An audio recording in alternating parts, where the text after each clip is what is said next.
I was 16 and I started at Exclusive Films at the head office at Water Street, and I was there for 2 weeks, licking stamps, franking letters, before I was transferred up to the 5th floor, being the production office of Hammer Films.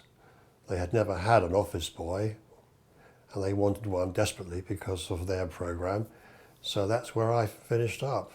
I continued licking stamps for a while before I was sent on much more ambitious errands, like delivering scripts or picking them up from script writers who'd either from America who'd flown in for the particular film, and then I was taking the per diems to the artists, and that was my first meeting with the stars to be.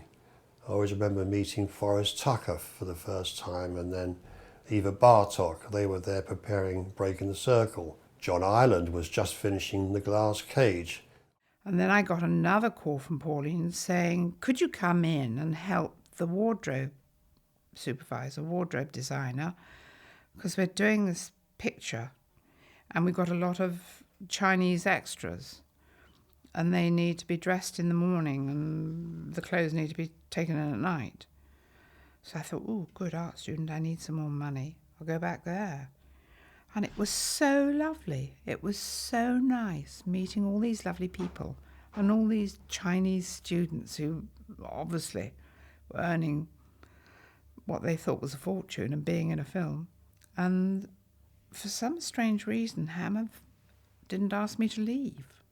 I was asked to go down to the studios on the Thames at Bray, which I didn't know, never heard of them before, but I used to catch the train from Waterloo down to Windsor Eton Riverside, picked up by the car, brought to the studio, delivered whatever I had to deliver or pick up what I had to pick up, spend a few hours there and then come back on the return journey. And this became a habitual routine. And I was asked to be the runner, which was a full-time occupation based out of Bray. So my days at head office were becoming less and less, and I was becoming more and more, should we say, based at Bray. My first film for Hammer was a film called Face the Music, and I'd love to tell you all about it. Unfortunately, I don't remember a thing. The only thing I remember about the film, I mean, I knew there was a famous director, I didn't know then, but the first time I saw it was last night. Somebody sent me a copy of it, and I thought, I'll have a look at it and see what it's like. And suddenly this little boy popped on the screen, bellboy, one line. I thought, he's good. But it was me, and I didn't even recognise me. But the only thing I remember about the film was this very attractive continuity girl called Rennie. Those were the days.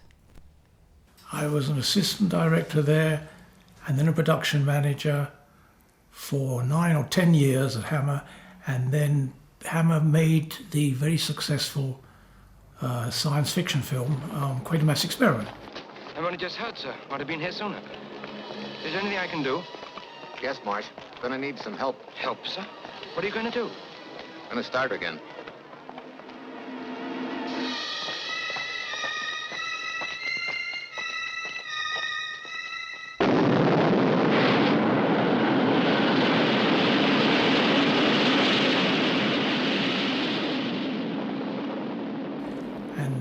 Immediately they finished that, they thought we must make another one, but there were no more sort of lying around. So one day we were sitting in the office, a few of us, and I said, how about a story where something comes from, not from outer space, it comes from the centre of the earth? And they said, okay, fine, go away and write it. I said, I'm not a writer, I'm a production manager. They said, write it. We're paying you as a production manager. If we like it, we'll pay for the script as well. So I wrote it, they liked it, they paid me. It was a thing called X the Unknown, which was the first picture I wrote. And I was production manager on that too. I suddenly realised I could make more money being a writer than I could being a production manager. So I became a writer. Simple as that.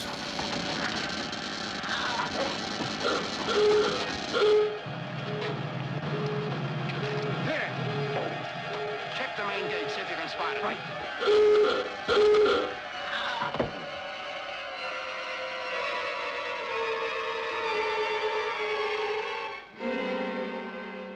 I remember the camaraderie between the workforce, and I worked in the plaster shop they weren't used to having a woman there.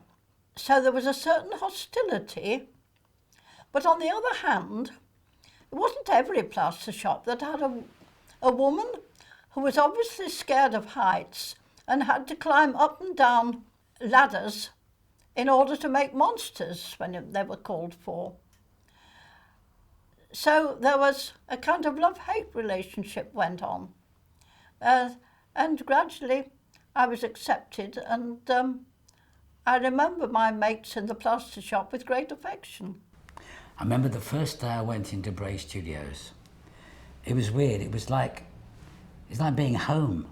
Compared with other places like MGM or Pinewood or Shepherd and the big ones, I mean, they were like factories. But this was so intimate, and everybody welcomed you. It was like being welcomed into a family.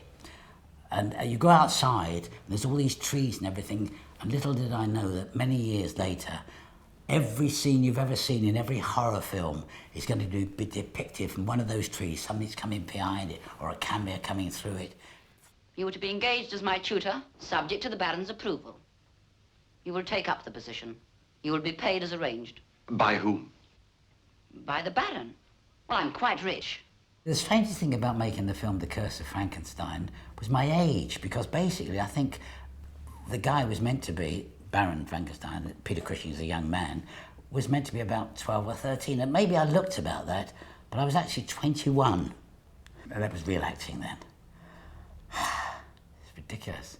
I mean, he was so much older than me, Peter, probably about 2 years, I should think. Obviously, 1957 was Hammer's Annus Mirabilis in many ways. The Curse of Frankenstein came out in May and smashed box office records all over the world. Audiences were agog. They'd never seen horror produced in this way before, in colour, with blood. And so Hammer were coining it in, and they were enabled to expand Bray Studios as a result. Good night, Professor. I trust that you will sleep well. Good night, sir. Good night, sir. I'll show you to your room. Thank you. Everything could be done at Bray, and it was an amazingly flexible facility, in large part because the main production designer on the Gothic horror films, Bernard Robinson, was a genius at disguising the place and disguising the reuse of sets, and indeed a genius at just creating amazingly baronial and palatial sets on very small budgets. Look out, Professor, look out! In 1957, they opened their biggest stage, 80 by 90 foot, massive on Bray standards, and that now allowed Bernard Robinson to build his great ornate castle interiors and his composite sets. And then shortly after, they built their smallest stage, what they called Stage 4, where the smaller sets were built.